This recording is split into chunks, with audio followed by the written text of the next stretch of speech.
এখানে অঙ্কটা লক্ষ্য করো, শর্ট কোশ্চেন 3 দাগের 11 3 অঙ্কটা আছে 3 × 27 to the power x = 9 to the power x + 4 হলে x এর মানটা নির্ণয় করতে হবে। তাহলে আমরা কি করব, সবগুলোকে 3 এর পাওয়ারে ভেঙে নেব।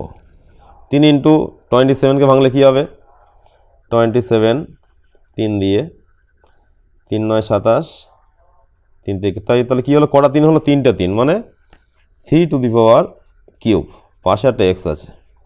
9টাকে ভাঙলে কি হবে, 3 স্কোয়ার, পাশে আছে কি, পাওয়ারটা লিখতে হবে, পাওয়ারের পাশে x + 4। এখানে কি হচ্ছে, গুণের সময় বলেছিলাম পাওয়ারগুলো যোগ হবে, যদি বেসটা একই থাকে 3-এর মাথায় কিছু নেই মানে 1 আছে, তাহলে এই গুণের সময় যদি বেস একই আছে যেহেতু পাওয়ারগুলো যোগ হবে, 1 + 3x = 3 টু দি পাওয়ার 2 দিয়ে গুণ করে দিচ্ছি, 2x + 4 × 8।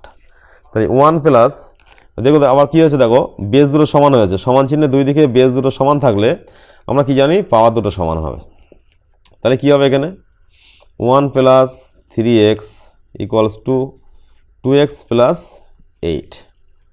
এবার আমরা x এর মানটা সমাধান পদ্ধতিতে ক্যালকুলেশন করব। 3x, এই 2x এদিকে আসলে কি হবে, -2x হবে।